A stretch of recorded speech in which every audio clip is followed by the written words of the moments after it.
computer. So Alicia, over to you to officially start. Yay! Thank you so much, Evangeline. And hola, welcome everyone. It's really great to have you here today. And thank you for participating, of course. My name is Alicia Santiago, and I'm an NSF Includes Program Officer. I'm also a Program Officer for the ASL and IHS programs, and it's really good to have you here today. So the goal for the webinar here today is to share information about the new and exciting NSF Includes Solicitation, NSF 22-622. This webinar is being recorded so that the information shared here today can be accessed at a later time. Something I'd like to emphasize is that slides from the webinar will not be shared. The purpose of the slides is to only summarize what it's detailed in the solicitation. So in lieu of slides, the recommended follow-up to today's webinar is to carefully read the solicitation for more information. And any questions, please feel free to email the NSF Includes, and maybe somebody will put it on the chat, nsfincludes@nsf.gov. All right, so we will begin with an overview of the new solicitation. And in the second half of the presentation, we will engage a panel of program officers to address your questions. So please enter any questions in the Q&A as we go through the presentation, and we will address as many questions as possible during time allocated for questions and answers. So the NSF Includes team will be presenting here today, and here are my colleagues. If you want to say a quick hello, we have Sonia Montes Hunter. Sonia. We also have, oh, sorry, go ahead. We also have Christopher Atchison, Adrian Dixon, Jesus Soriano Moya, Michelle Rogers, and Tori Rulak-Smith. All right, so there we go, the next slide, great, thanks. Okay, so in today's presentation, we will provide an overview of the changes since the last solicitation, the NSF Includes initiative, and the focus of the new solicitation. We'll also talk about project types under the new solicitation and how the project contribute to the NSF Includes theory of change. We'll give you details from the solicitation and also important notes and resources. Next slide, please. All right, so we'll begin today's presentation by highlighting changes in the new solicitation, NSF 22-622, that differ from previous NSF Includes solicitation. So for the very first time in the history of the NSF Includes initiative, one solicitation is accepting proposals for multiple project types that range in size and duration. There is a new project type in this solicitation called Collaborative Change Consortia.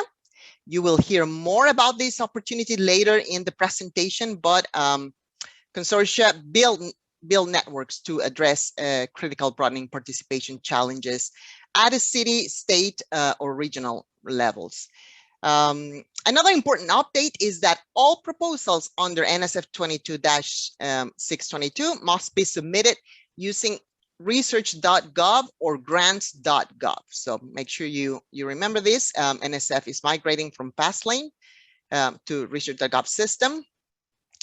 And proposers are encouraged to plan ahead for proposal submission to ensure that there are no delays. So please remember this. And NSF Includes does not accept proposals submitted after the due date listed in the solicitation, and for 2022 this year is October 25th. Now, previously, NSF Includes has required letters of intent, but letters of intent are no longer required for proposal submission. And lastly, the number of organizations that may submit a collaborative proposal has increased from 2 organizations to 3. We will take, well, we'll talk more about this in the presentation. Tell you a little bit more about which project types may submit collaborative proposals. So now with that brief overview, let's move on to an introduction of NSF Includes, major themes and areas of emphasis. Thank you. All right, so the Eddie Bernice Johnson Includes initiative is one of the National Science Foundation's 10 big ideas that have driven investment at the cutting edge of science and engineering since 2016. NSF Includes is a comprehensive national initiative to enhance US leadership in science, technology, engineering, and math, discovery and innovation. Focus on NSF's commitment to ensuring accessibility and inclusivity in STEM. Now, recent congressional legislation renamed NSF Includes to the NSF Eddie Bernice Johnson Includes initiative. You will hear references to the new name throughout today's presentation. NSF Includes seeks to motivate and accelerate collaborative infrastructure building to advance equity and sustain systemic change, to broaden participation in STEM fields at scale. The initiative aims to support significant advancement in the inclusion of groups that have historically been excluded from or underserved in STEM. Now, the overarching vision of NSF Includes is to catalyze the STEM enterprise to work collaboratively for inclusive change, resulting in a STEM workforce that reflects the diversity of the nation's population. Now, the NSF Includes investment includes developing and strengthening a national network comprised of NSF-funded projects, federal agency partners, scholars engaged in broadening participation research, and all who share in the vision of NSF Includes to build an inclusive STEM workforce. The network began in 2016, and since then, 70 design and development launch pilots were funded, laying a foundation for broadening participation, innovations, and large-scale partnerships. 29 NSF Includes planning grants were awarded in 2020 to support planning efforts needed to build capacity and establish future centers, alliances, or other large-scale networks for broadening participation in STEM. The 17 alliances now funded work to advance equity in STEM education and careers, each identifying a specific broadening participation challenge on which to center its work. NSF Includes has also funded conferences, early concept grants for exploratory research, supplements, and co-funded awards that all contribute and connect to the national network. This new solicitation aims to expand the national network through multiple project types that align with 4 key principles, and let's go over those briefly on the next slide.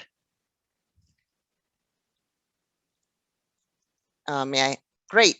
Thank you. Okay, so the NSF Includes principles are: number 1, broadening participation in STEM. NSF Includes funded projects at all levels are collaborative efforts that demonstrate significant advances in the preparation and participation of groups that have been historically excluded and or underserved in STEM, relative to reported baseline measures and at the unit of change of institutions and systems. The second key principle is about enabling sustainable change in systems. So funded projects take actionable steps to transform policies, practices, relationships, approaches, and or mindsets in order to make STEM cultures more inclusive and broaden participation in STEM. The third principle has to do with scaling up outcomes in ways that advance equity. So funded projects will scale up proven and promising strategies in equitable ways, which includes understanding who is most impacted by the challenge being addressed, partnering with the groups identified as beneficiaries of the project's work in the development and implementation of plans to scale, and ensuring that mechanisms for scale distribute power and resources across participating organizations. And the fourth key NSF Includes principle has to do with building collaborative infrastructure. All funded projects must operationalize 5 design elements of collaborative infrastructure in ways that catalyze and accelerate systemic change. And then let's just go very briefly over these. So the collaborative infrastructure is a framework that guides collaboration for the Eddie Bernice Johnson Includes initiative.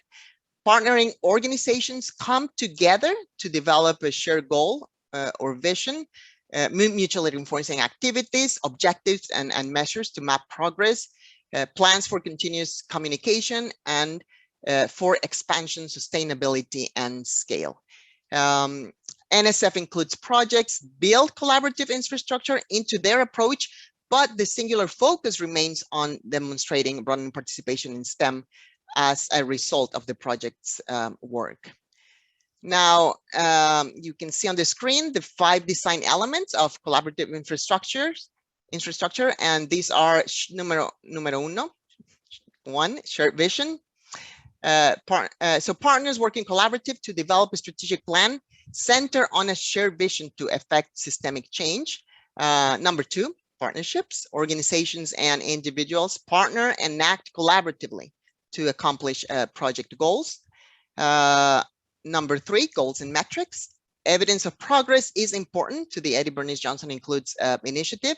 So relevant goals and measurable objectives and outcomes must be documented and communicated.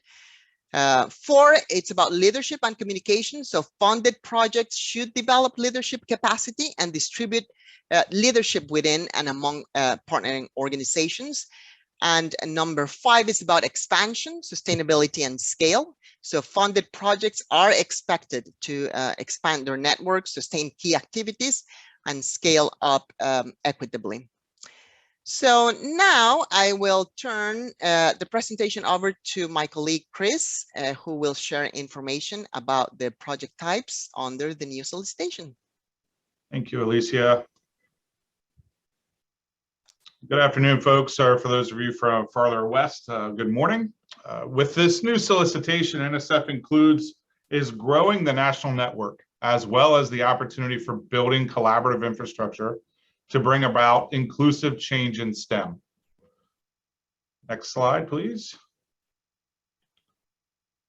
So we will provide a brief overview of each type individually. Additional detail can be found in the solicitation. Note that the project types receiving proposals for the next due date are design and development launch pilots, collaborative change consortia, network connectors, and conferences.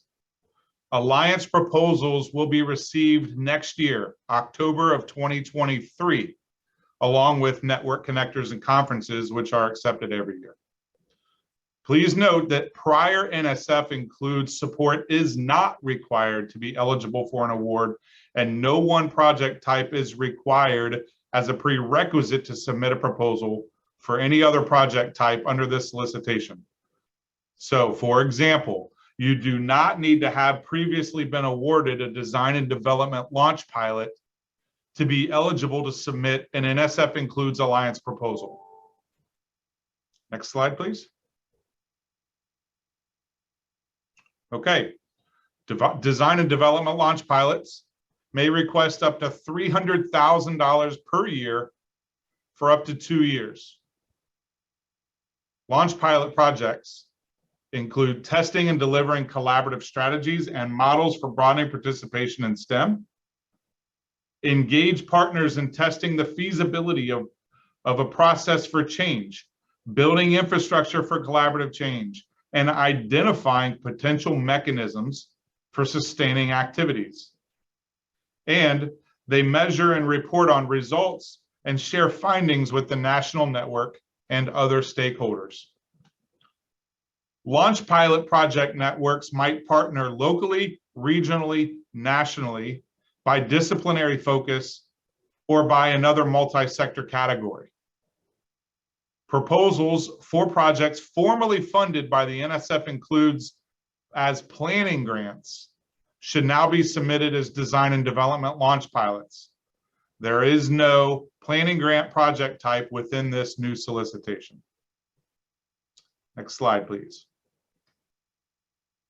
So here's our new project type. Collaborative Change Consortia is a new project type for NSF Includes. Consortia proposals may request up to $1 million per year for up to 5 years. At NSF, we think of consortia as mid-scale alliances in terms of the funding level. The requirements for consortia and alliances are similar. The primary difference is that consortia collaborate for impact at city, state, and/or regional levels, while alliances are expected to affect change nationally. Collaborative change consortia should do the following. They should address a critical broadening participation challenge in STEM. They should implement, study, and scale up systemic strategies. They should engage diverse partners and build infrastructure to foster collaboration, operationalize the 5 design elements of collaborative infrastructure. And they should conduct rigorous and innovative research that contributes to the knowledge base on broadening participation in STEM. Next slide, please. Alliance proposals. Keep in mind that alliances are accepted next year, October of 2023. But alliance proposals may request up to $2 million per year for up to 5 years. Alliances are also key components in the NSF Includes strategy and in the NSF Includes national network, which is continuing to grow. Alliances employ a collaborative infrastructure approach to address a unique critical broadening participation challenge in STEM at a national scale. Alliances should do the following. They should implement, study, and scale up systemic strategies, engage diverse partners, and build infrastructure to foster collaboration, operationalize the 5 design elements of collaborative infrastructure, and conduct rigorous and innovative research that contributes to the knowledge base on broadening participation in STEM.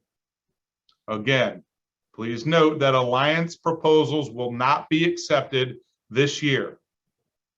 They will be accepted in October of 2023. Next slide, please. Network connectors.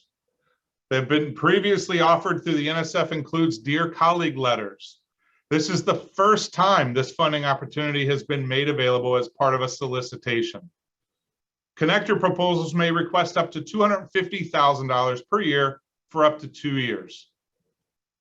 Network connectors initiate or maintain linkages to the NSF Includes national network for projects or partnerships that are not currently funded by NSF Includes. Network connector proposals may be submitted by existing NSF, but not NSF Includes funded projects, or non-NSF or non-NSF funded projects seeking to engage with the NSF Includes national network. Connectors should do the following. They should expand the impact of active or previously funded NSF Includes projects. They should offer new opportunities for collaboration across the NSF Includes national network. They should explore novel ideas that bring a community of NSF funded projects into the NSF Includes national network. They should offer efforts to equitably scale up innovative and evidence-based approaches to broadening participation in STEM.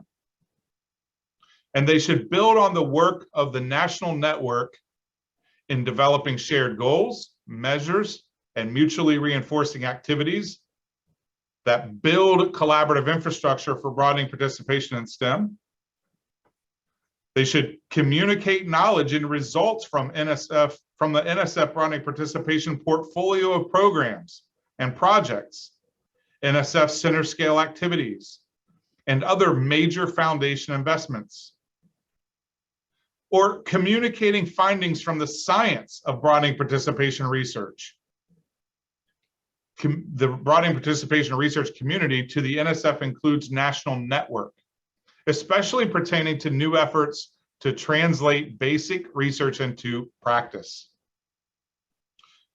Keep in mind that network connector projects require a letter of collaboration from a leader of the existing project to which the proposal is aiming to connect. Next slide, please. Conferences, they've been a part of the NSF Includes portfolio since its inception in fiscal year 2016. Conference proposals may request up to $100,000 for 1 year.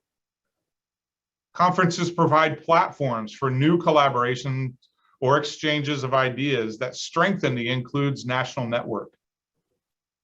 Conference proposals may be submitted by current or former NSF Includes awardees or organizations that are not currently part of the NSF Includes portfolio.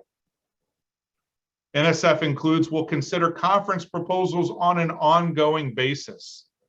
But please note that although conference proposals may be accepted at any time during the year, a due date of October 30th is displayed in research.gov. You must choose the October 30th, 2023 from the due date drop-down window to submit a conference proposal. Please refer to the instructions in the PAPPG Chapter 2.E.9 for additional guidance on preparing conference proposals. Next slide, please. This table displays each project type and the associated maximum award amounts, duration, and their due dates. We want to emphasize the need to pay careful attention to the due dates in the solicitation. The 3 project types highlighted are offered every other year. In October of 2022, design and development launch pilots and collaborative change consortia proposals will be accepted, along with network connector and conference proposals, which will be accepted every year. As always, all proposals are due by 5 p.m. in the submitting organization's local time zone. Next slide, please.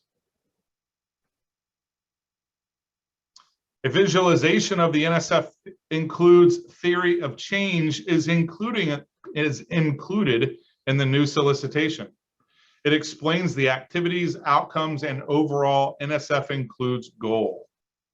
Next slide, please. Each project type contributes to the NSF Includes theory of change, which guides the work of the program and should inform the work of projects being proposed. The goal of NSF Includes is increased diversity and inclusion in STEM at a national scale. The mechanism for accomplishing this goal is what we call collaborative infrastructure building. Each funded project is building collaborative infrastructure through a shared vision, partnerships, shared goals and metrics, distributed leadership and leadership development, continuous communication, and implementation of strategies for expansion, sustainability, and scale. Collaborative infrastructure building is in service to the larger goal of systemic change to broaden participation in STEM. Building collaborative infrastructure is a key component of NSF Includes and enables the outcome of more effective collaboration that will lead to a more network connectivity with the help of Coordination Hub and the conferences. Then, as we individually and collectively leverage allied efforts that allow for expansion and adaptation of the culture policy and practice changes that are broadening participation in STEM, we will be able to demonstrate progress toward achieving the goal of a more inclusive STEM enterprise. Systemic sustainable change to address critical broadening participation challenges should be the focal point that guides the work of all funded projects. Now, I will invite Dr. Adrienne Dixon to share more information about the new solicitation. Good afternoon. Thank you for joining us. We'll now highlight other important information from the new solicitation. All NSF Includes proposals are intended to be collaborative. However, collaborative proposals are a specific mechanism, NSF mechanism, for proposal submission. Network connectors, design and development launch pilots, and conferences must submit full proposals as a single submission from a lead organization. Collaborating organizations for these project types must be included as subawards. Collaborative change consortia and alliances may submit proposals in one of two ways: a single submission from a lead organization with other collaborating organizations included as subawards, or separate submissions from a lead organization and up to 2 collaborating organizations with any additional collaborating organizations included as subawards. Previously, the collaborative proposal limit was 2 organizations total. Now up to 3 organizations, including the lead organization, may submit a collaborative proposal for a consortium or alliance. Proposers may consult the NSF Proposal and Award Policies and Procedures Guide, or PAPG, for additional information on collaborative proposals. The specific section for this information is Chapter 2, Section D, Part 3. Next slide, please. The new solicitation encourages proposals that focus on broadening participation in STEM innovation and entrepreneurship in alignment with the new NSF Directorate for Technology, Innovation, and Partnerships, or TIP. The inclusion of former or current NSF Includes investigators in proposals. This is not a requirement, however. Proposal submissions by researchers and practitioners with experience and expertise in institutions committed to broadening participation, proposals that address broadening participation challenges not yet represented in the NSF Includes portfolio of projects are also encouraged. For more information on funded projects, go to the NSF Award search and search for NSF Includes, or visit the About Us page at www.includesnetwork.org. A link is also included in the solicitation. Finally, submissions from diverse institutional partnerships, principal and investigators, and contexts are encouraged. Next slide, please.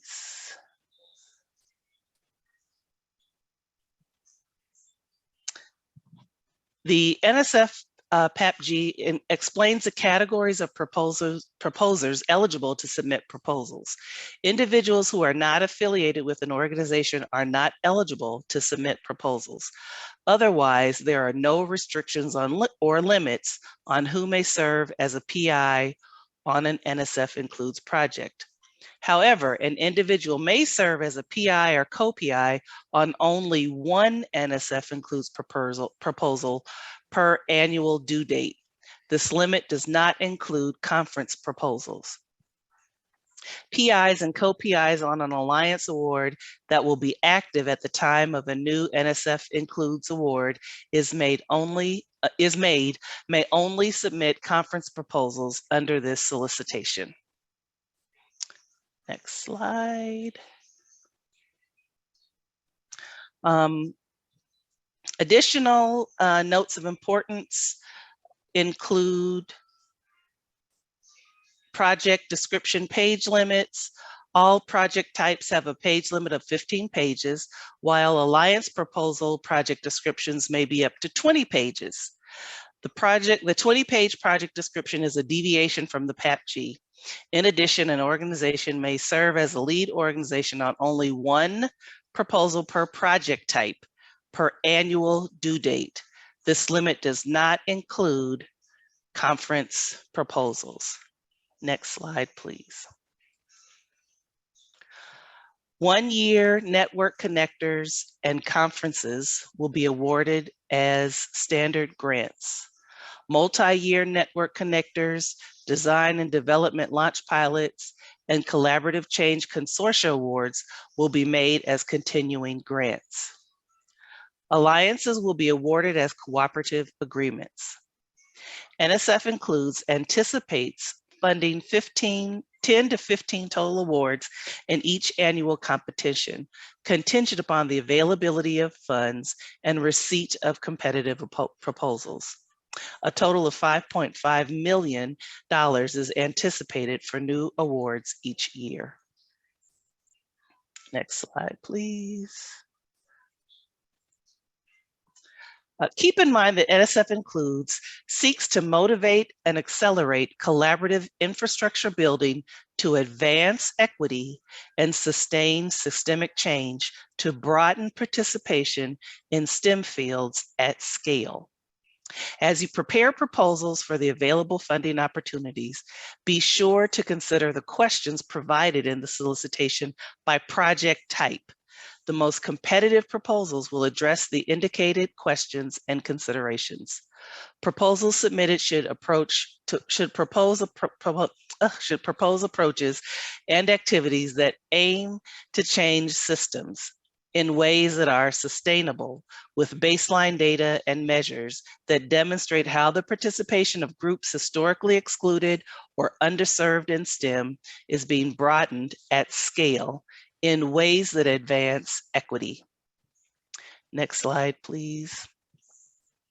Some useful resources that can help as you prepare your proposals include the program solicitation. Please read it carefully. It provides you with the best information about what NSF Includes is looking for in proposals. The PAPG, or Proposal and Award Policies and Procedures Guide, can provide you with information on proposal format, allowable costs, and many other procedures. Please be sure to use the correct version of the PAPG. Check to make sure the effective date covers the proposal submission due date for the project type you are proposing. The current version is 22-1.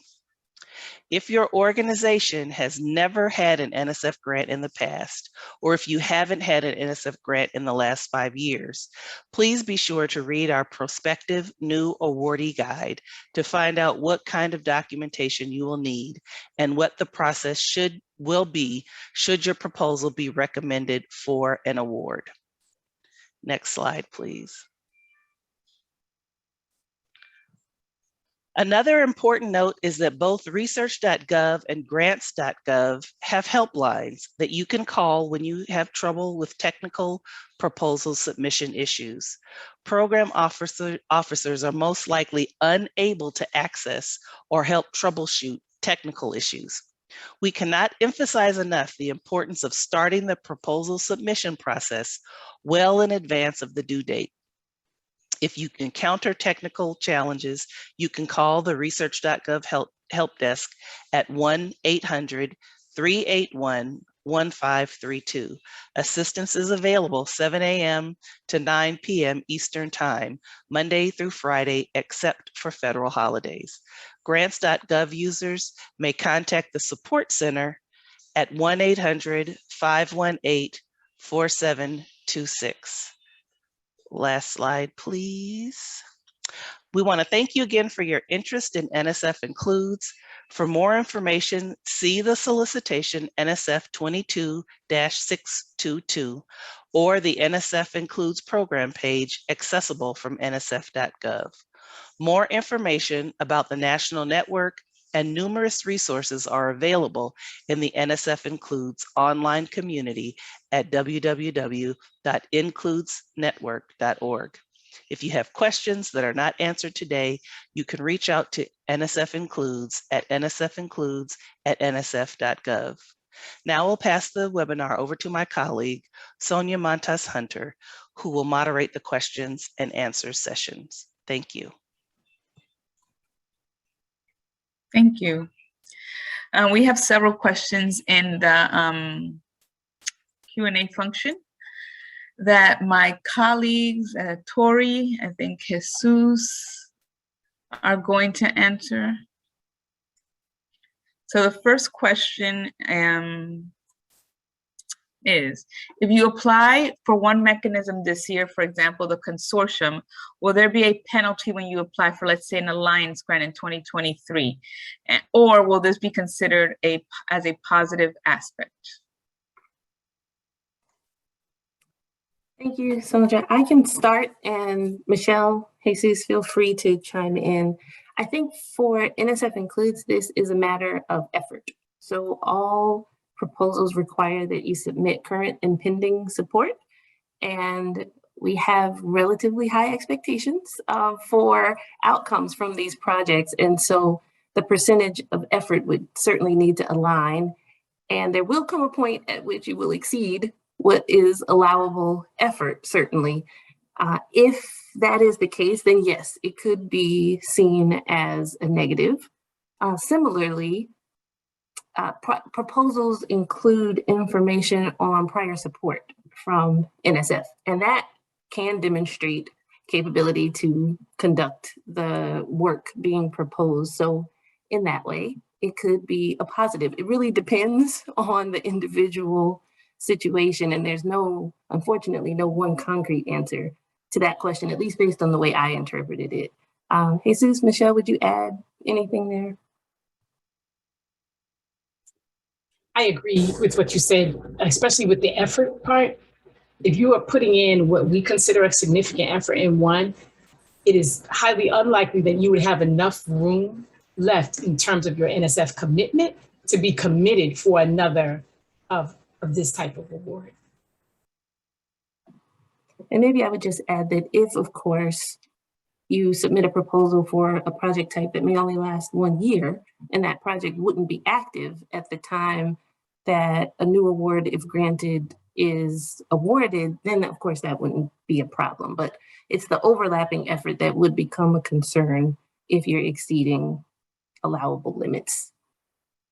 And if I may add, program directors are human, so whatever we say, if we are in contradiction with either the PAPPG or the solicitation and the PAPPG take precedence always. Excellent disclaimer. Thank you, Jesus. Thank you. Next question. If an organization will only work with lead group as vendors or subcontractors and do not accept subawards, will these organizations not be considered a collaborating org?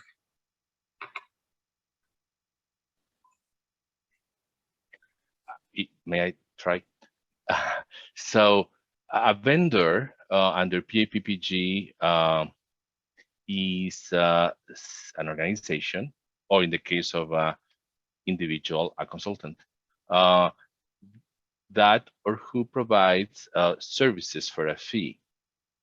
And a collaborator is an organization or an individual that has an intellectual input in the conception of the project, execution.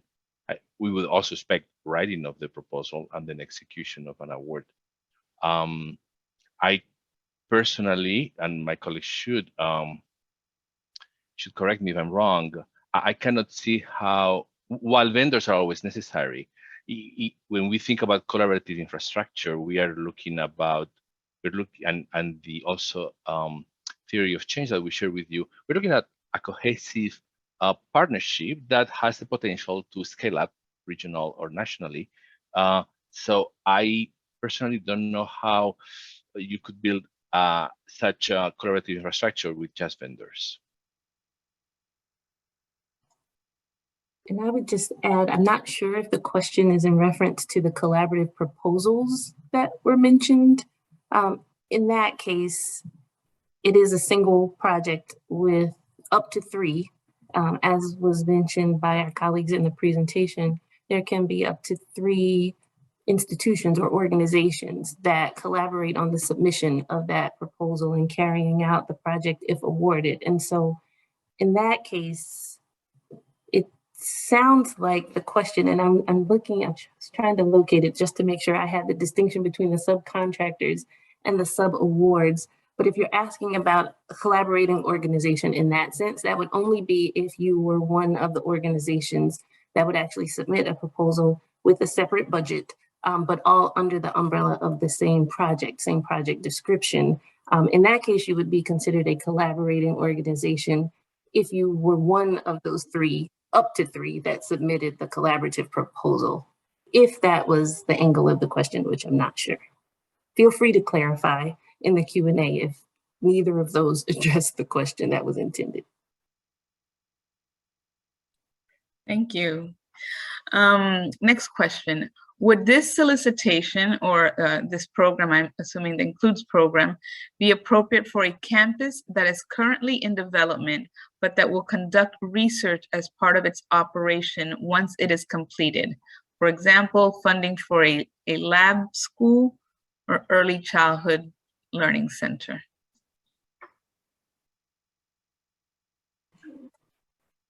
I don't see others unmuting, so I'll just jump in to say we're not prescriptive in terms of what can or can't be funded, at least at this stage. So we wouldn't really be able to say without some more information. I think the key is that, one, in terms of who may submit proposals, of course, alignment with the PAPG is required, and there's information linked to that in the solicitation.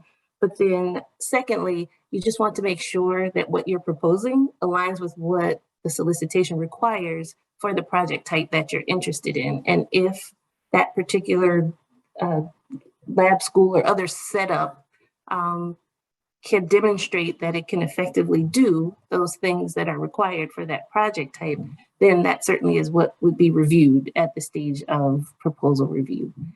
I know it's not a direct answer, but it really does depend on the proposal and the project type and satisfying the requirements. If I may add, it may be useful for, as the solicitation suggests, that you send us an email at nsfincludes@nsf.gov with a brief summary of what you intend to do. Our comments can only be programmatic fit. We cannot comment on the merits of your project. I don't know if I understood from that question that the use of the funds would be for an infrastructure type of activity within that new campus. But that's something you can clarify when you write to us. Thank you both. Next question. The current funded alliances do not appear to purposefully address changes in institutional policies as suggested in the theory of change. How is this issue being addressed in the review of proposals? How is this component of theory of change being addressed in the monitoring of the alliances and their performances? What actions is the Eddie Bernice Johnson INCLUDES program to explicitly address institutional policy changes? I guess what actions is it taking? And how have these actions been documented and shared with the public? That's a lot of questions. Let me know if you want me to read it again. I was going to say, I heard a few questions. Let's see. Let's start with the first one. Let's see. It was around the theory or the issue of purposefully addressing institutional policy. How is that being addressed in review of the proposal? Yes, correct. Okay, so we definitely can't speak to evidence that may or may not have been shared publicly around currently funded alliances, but we can definitely hold proposals accountable for, again, as we mentioned, what they should incorporate in order to align with NSF INCLUDES goals, key principles, and the requirements of the solicitation. And so that theory of change illustrates that what NSF INCLUDES as an initiative is building toward is the kinds of systemic change that can be sustained to mark progress around broadening the participation of those who have historically been excluded or underserved and are currently underrepresented in STEM.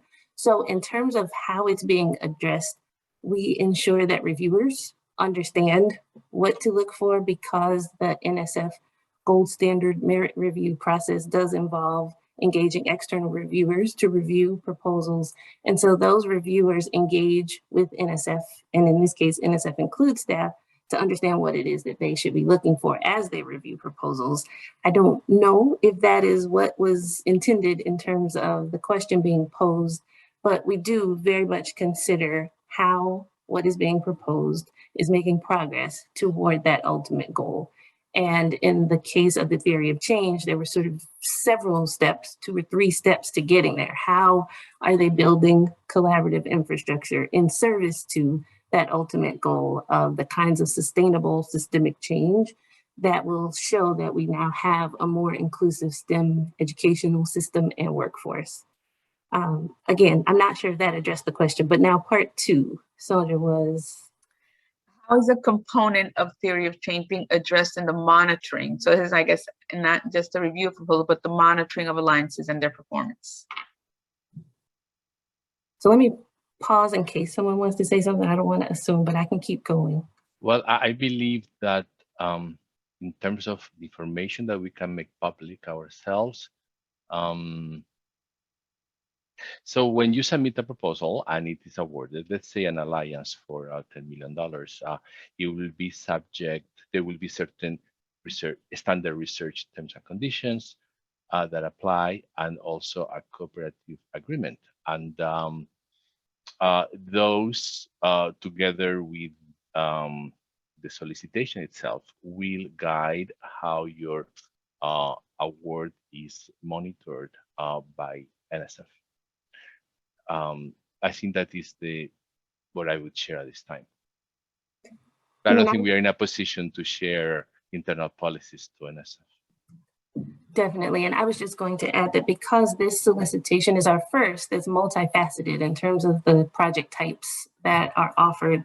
This would apply not just to alliances, but each project is required to have an evaluation plan where they propose the measures that they will use to demonstrate progress. And so those measures should be selected in alignment with the solicitation and what it is that we're looking to accomplish as an initiative in terms of the theory of change. And then NSF can absolutely hold projects accountable for the goals that they've laid out in their proposals and certainly awards when funded. And then again, for alliances as well as other project types, that becomes a function of how well projects can demonstrate evidence toward the goals that they've laid out. I will say specific to alliances, and this is also included in the solicitation, alliances have a strategic and implementation plan that is developed early in their development within the first quarter of their existence. And that strategic and implementation plan allows for a bit more detail around exactly what measures will be established and how, and that document then also becomes a mechanism that NSF can use to monitor progress. But that's specific to alliances because they're awarded as cooperative agreements. Generally, all project types will be held accountable for the goals that they lay out and having appropriate measures, which is part of what's reviewed to demonstrate that progress. I would like to add, if I may, that this question is very insightful, so I thank the writer. One of the elements of collaborative infrastructure is expansion, sustainability, and scale. And all our applicants should think about how will these hopefully effective intervention and research inform lasting change at the, let's say, regional or national scale. When you think about institutional policies, that may be something that you want to take into consideration, because obviously the NSF funding will disappear one day after that project is completed. So institutional policies may be one of the mechanisms to ensure sustainability. And then just to close out this question, I know there was a third part, but I'll just very quickly say that, oh gosh, as I started that intro, I lost the thought, but it was around the idea of Jesus, you mentioned institutional policy change. And I know there was a question about how it's being documented, but the solicitation itself is the first time that the theory of change has been sort of visualized, at least for NSF Includes, in that kind of a document. And so sharing that vision for NSF Includes and the theory of how we will go about that change is part of sharing that information with the public so that they can understand exactly what it is that NSF Includes is looking to accomplish and can align their proposed work accordingly. All right, Sandra, I think we are ready for the next one. Thank you. In developing a model for working with small isolated tribal communities in Alaska, is there a minimum number of participants necessary to be competitive for an award?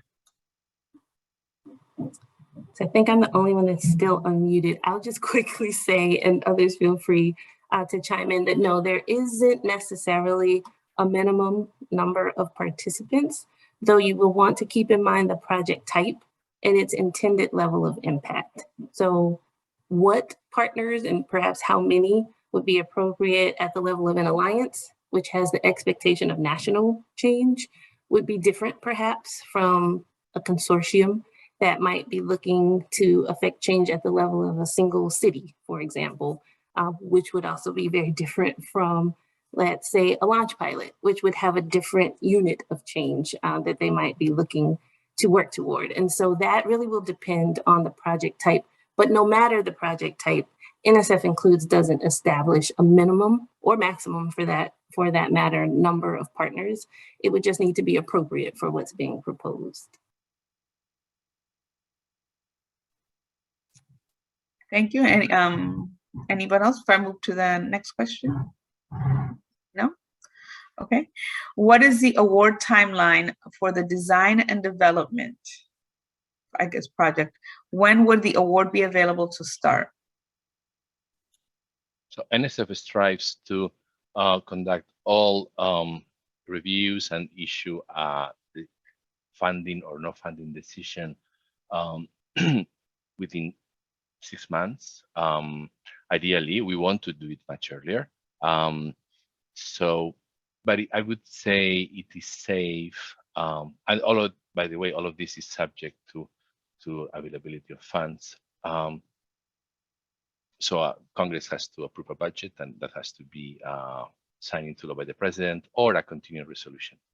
I would, as a safeguard, I would say 6 months from, ideally less, from submission to award. And that would apply to any award at NSF or most awards at NSF.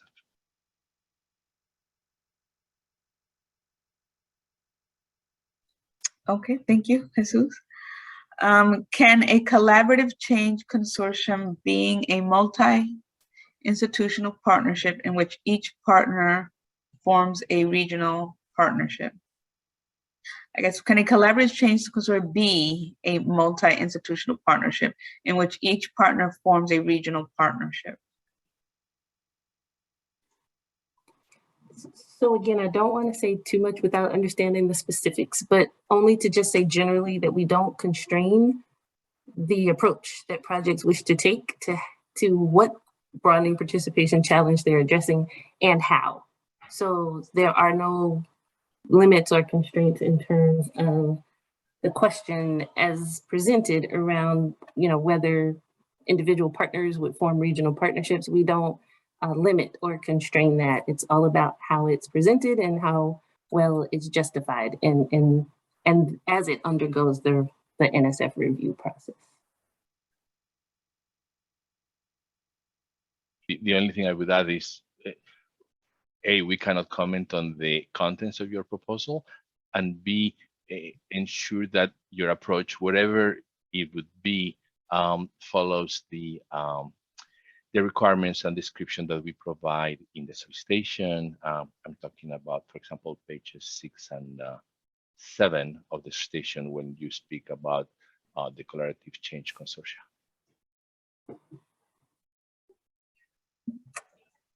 Okay, thank you. Okay, I'm reading word for word. I am interested in a collaborative change consortia and realize now that it's not available till 2023. For us, this will mean losing momentum in our current network. Is there a stepping stone proposal type for a regional collaboration? So others look to be thinking. One thing I will just clarify is that the intent in the solicitation is to alternate due dates for different types of projects. So collaborative change consortia proposals are being accepted in the October 2022 submission. And I need to go back to that slide. There's a lot of project types. I want to make sure I said that correct. Yes. So collaborative change consortia proposals are being accepted in October 2022. And then it would be every other year thereafter, so 22, 24, and so on, as Jesus mentioned, contingent on the availability of funds. And then every other year, that would switch out in essence for alliance proposals. And so if there is a current network in place that is gaining momentum, feel free to submit that proposal in October of 2022 when collaborative change consortia proposals are being accepted. So I just wanted to make that clarification. And then, I'm sorry, Sandra, the second part of the question was, oh, a stepping stone, right? Correct. Yes, there's a stepping stone proposal type for a regional collaboration. So I wouldn't call it necessarily a stepping stone because we haven't designed them to sort of kind of satisfy one level so that you can move to another level in the project types that are being offered. But there are other project types that you might consider that could still benefit the network that's being created and its goals in alignment with NSF Includes goals. So I would just ask you to consider reading the different project types to see where the work might best align. And then based on the due dates and which year it is and which project types are being offered, you can definitely orient your work based on the opportunity that's presenting itself in that particular year. If I may add, oh, go ahead, Michelle. All I was going to say was that while they're due in October of 2022, as was stated earlier, you will not receive your results until 2023. So while you'll have a due date in 1 year, you won't receive your results until the next year. And so if that was in any way confusing as part of the understanding of the consortia. I just wanted to add that obviously we tend to be attracted to those awards that are bigger, and nobody should be blamed for that because everybody needs awards. However, I would try to be very strategic and realistic about if you have this idea for an intervention and research using the models that we have presented.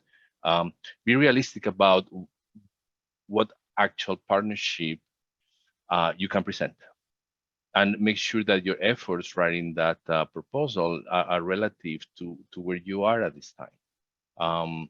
I would always advise that quality is more important than quantity, and that you see, because we are trying to address systemic issues that have been with us for many years. If you have the time, see this on a long-term basis, right? Because most likely, even though you may be awarded either a connector or an alliance, the problem will not disappear overnight. I'm not trying to be cute. It's just that I think it's very important to be deliberate and strategic about the type of proposal you submit.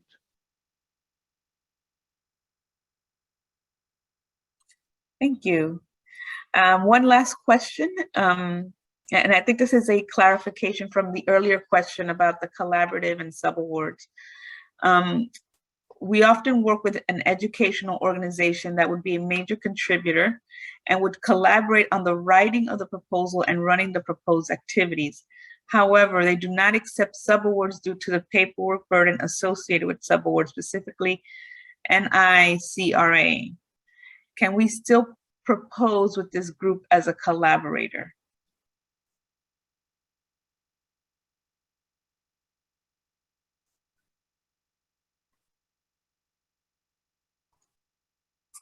So sorry, I was processing the question. I would only say that in order for NSF to make an award, there are certain requirements that organizations must meet.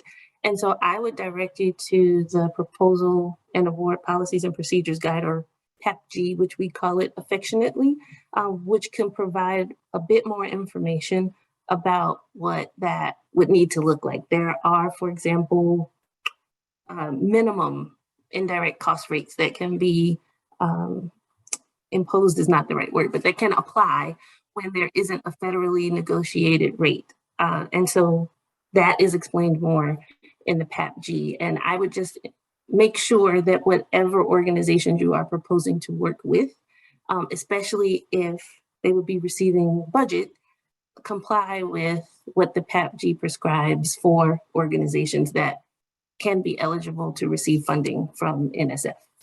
And so that's a general answer that can apply across the board in a number of situations, but we do want you to make sure that you're proposing work that can be funded. And so we want you to consult the PAPG to make sure that that's the case. And since we don't know and can't speak to each individual organization's situation or setup, the best source of information there is the PAPG.